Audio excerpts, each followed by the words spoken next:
Bismillah, wassalatu wassalamu ala khayri khalqillahi wa ala alihi wa sahbihi wa man walah. Mes chers frères, mes chères sœurs, Allah subhanahu azza wa jalla, il dit dans le Coran: إِذْ جَاءُوكُم مِّن فَوْقِكُمْ وَمِنْ أَسْفَلَ مِنكُمْ وَإِذْ زَاغَتِ الْأَبْصَارُ وَبَلَغَتِ الْقُلُوبُ الْحَنَاجِرَ وَتَظُنُّونَ بِاللَّهِ الظُّنُونَ هُنَالِكَ ابْتُلِيَ الْمُؤْمِنُونَ وَزُلْزِلُوا زِلْزَالًا شَدِيدًا.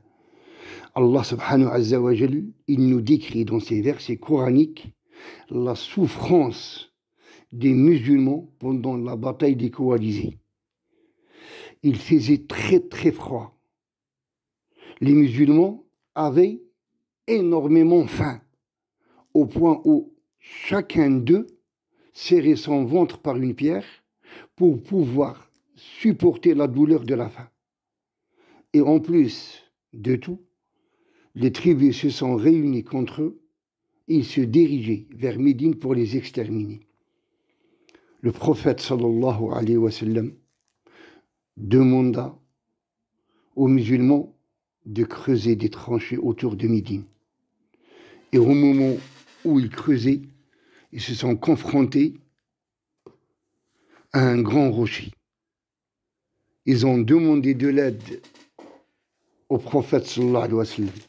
Et là, notre messager a profité de l'occasion pour leur donner et nous donner une grande leçon d'optimisme. Il descend. Et subhanallah, au moment où il descendait, ils ont remarqué qu'il avait 2 pierres sur son ventre. Pas une, 2. Parce qu'il n'avait pas mangé plus de 3 jours. Il descend, sallallahu alayhi wa sallam. Et il frappe le premier coup. Il casse le 1/3 et il dit: Allahu Akbar, j'ai eu les clés du Sham.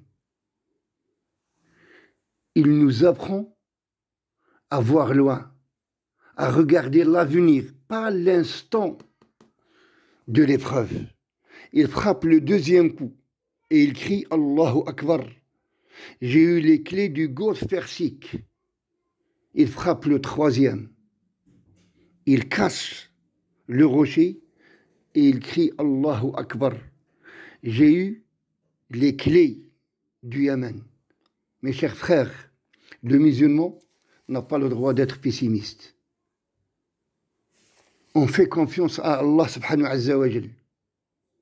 Ne regardons pas uniquement l'instant présent. Il faut savoir que dans un avenir proche, Inch'Allah, toutes ces épreuves, ils vont disparaître. Mais il y aura des gens qui auront gagné les épreuves et d'autres, peut-être, qui l'auront échoué. Soyons avec les gens qui, grâce à Allah, gagneront, Inch'Allah, ils vont réussir pendant ces épreuves. Avec quoi? Avec la patience et la confiance en Allah subhanahu azza wa jal. Il faut tenir à la corde d'Allah subhanahu azza wa jal. Il faut rattacher son cœur à Allah subhanahu azza wa jal. On va essayer pendant ces moments difficiles de se rapprocher d'Allah subhanahu azza wa jal. Et on verra Inch'Allah comment dans d'autres doros. Le musulman, mes frères et mes sœurs, il faut qu'il reste toujours optimiste. Le prophète sallallahu alayhi wa sallam, il nous a donné cette leçon pour qu'on garde toujours la confiance à Allah subhanahu azza wa jal. Et quand on tourne les pages de l'histoire, récente ou ancienne, les grands et les puissants de ce monde, ceux qui ont marqué l'histoire, avaient tous cette qualité qui est l'optimisme. Donc, mes chers frères, ne ratons pas ce moment. Il ne faut pas croire que le fait d'être confiné est forcément une mauvaise chose. Non, pas du tout. Il se peut qu'il soit très bénéfique pour les croyants. Tout simplement parce que notre prophète sallallahu alayhi wa sallam s'isolait chaque année durant des semaines dans une grotte qui s'appelait la grotte de Hira, une grotte qui était très étroite. Elle ne dépassait pas peut-être 3 mètres carrés ou bien 4 mètres carrés. Il partait pour méditer, pour réfléchir à la création d'Allah subhanahu wa ta'ala, pour réfléchir à celui qui a créé la terre et les cieux, pour se rapprocher du Seigneur. Et c'est dans cette grotte, c'est dans l'isolement qu'il a eu la révélation. Pas à la Mecque, mais dans cette grotte-là qu'il a trouvé Allah subhanahu wa ta'ala. C'est là où Jibril, il lui a révélé les premiers versets coraniques. Iqra bismi rabbika alladhi khalaq, khalaqa l'insana min alaq. Il nous a créé de quelque chose de dérisoire. Et là, Allah subhanahu wa ta'ala, avec un petit virus, il a montré à toute l'humanité, que ce soit les injustes, que ce soit les grands de ce monde, que ce soit les faibles comme nous, que toute la terre ne vaut pas un virus. Toute la terre, elle ne peut pas se défendre contre un petit soldat qu'on ne peut même pas voir avec les yeux. Un petit soldat d'Allah subhanahu wa ta'ala. Donc, mes frères, attention, ne soyez pas pessimistes. Et rappelez-vous qu'après la tempête, il y a le beau temps. Ce n'est pas moi qui le dis, c'est Allah subhanahu wa ta'ala qui vous dit dans le Coran, Inna ma'a l'usri yusra. Inna ma'a l'usri yusra. Rappelez-vous que tout ce qui se passe dans ce bas monde, il était écrit avant que les cieux et la terre soient créés. Tout ce qui se passe dans notre vie, elle vient d'Allah subhanahu wa ta'ala. C'est lui qui gère notre vie. Et c'est pas moi qui le dis, c'est lui qui le dit. Ma asaba min musibatin fil ardi wala fi anfusikum illa fi kitabin min qabli an nabra'aha.